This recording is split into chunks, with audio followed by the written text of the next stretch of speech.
Welcome to IQ Weekly. I'm Laura Yamada. On the show this week, we start with a problem that many people have heard about, but may be surprised to learn just how bad it is and just how fixable it is.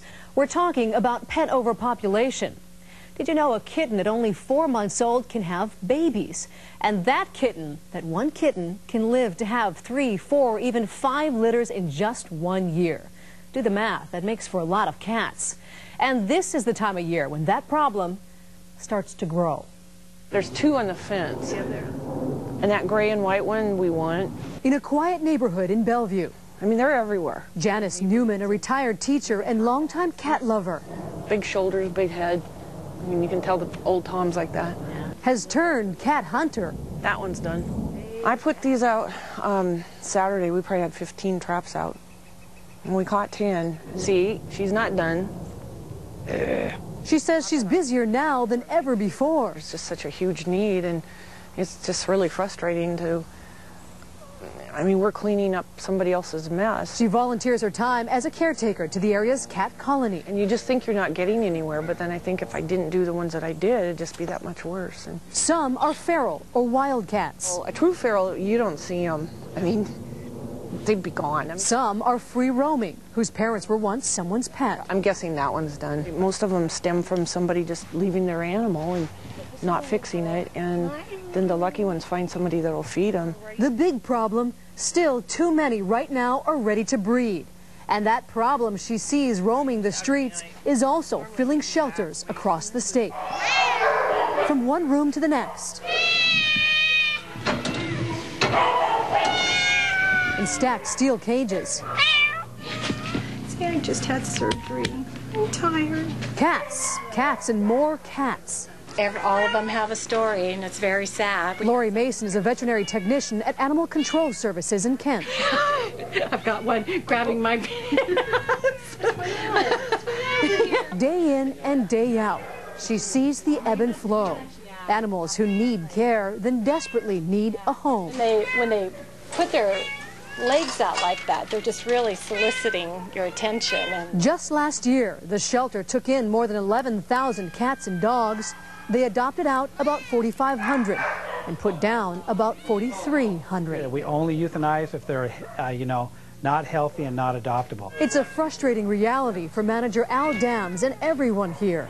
Oh, this is Yoda. These cages are all full, and then we have other ones that we roll in from the back. For the past few years, the number of cats coming into the Kent shelter has actually been going down.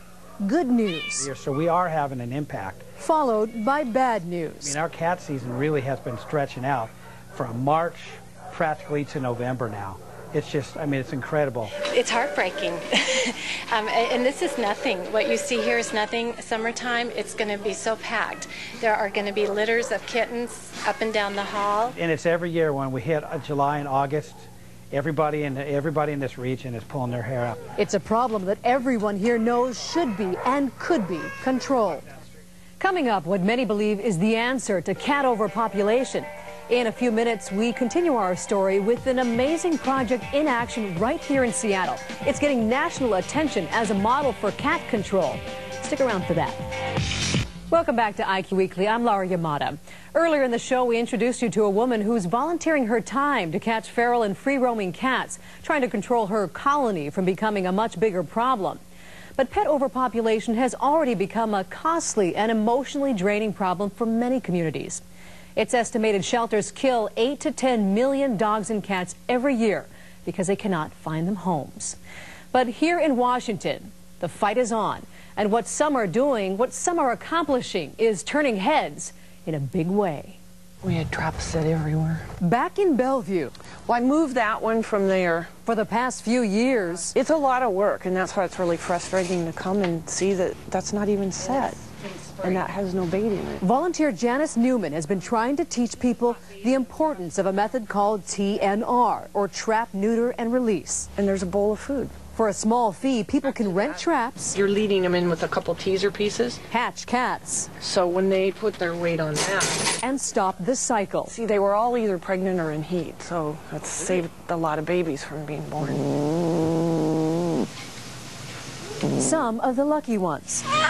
come here. I just want to help them to a better life. The team at the Seattle Clinic for the Feral Cat Spay and Neuter Project, the majority of them are like this little girl, and she's in really good shape. Is a machine. Each day we alter about 50 cats, and each day we're running full speed with 200 cats per week. After a cat is caught, Just a very handsome big tabby, big Tom with his big cheeks. they get a health check, We'll see an occasional cat that's had like an injury to its eye. a rabies vaccine, an ear clip, It's an international symbol actually that he is altered.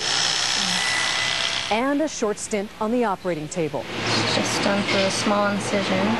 Dr. Holly Burkett uses quick hands, dissolvable stitches, and glue. And then on to the next one. The team has become so efficient, their work so good, they're about to become a national model.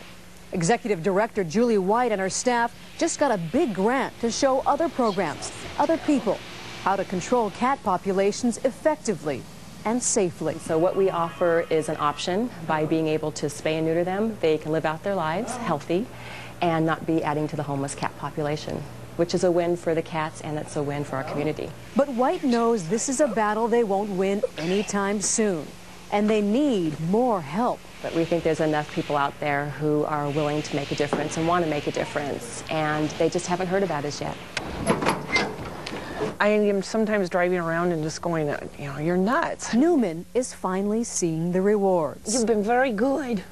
You've been very good girls. Frightened faces from nearly a dozen cats, now all fixed. He's been a good boy. That's a good girl. But they're ready to split. Now on the verge of freedom once again. Okay, guys. There she goes.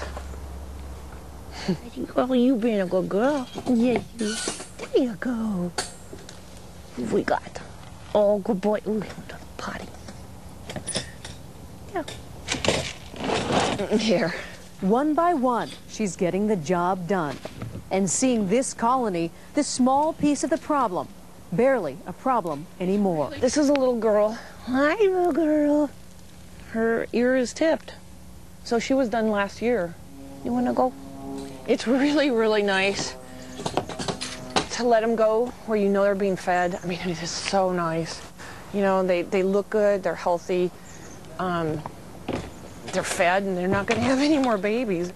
The Feral Cat Spay Neuter program just reached a milestone. Last week, they altered their 30,000th cat. 30,000 in just 10 years. Again, this is a small operation run purely on donations. So if you want to help or need advice on what to do, check out our website, Q13Fox.com. We've got links to several sites for you. We'll be right back.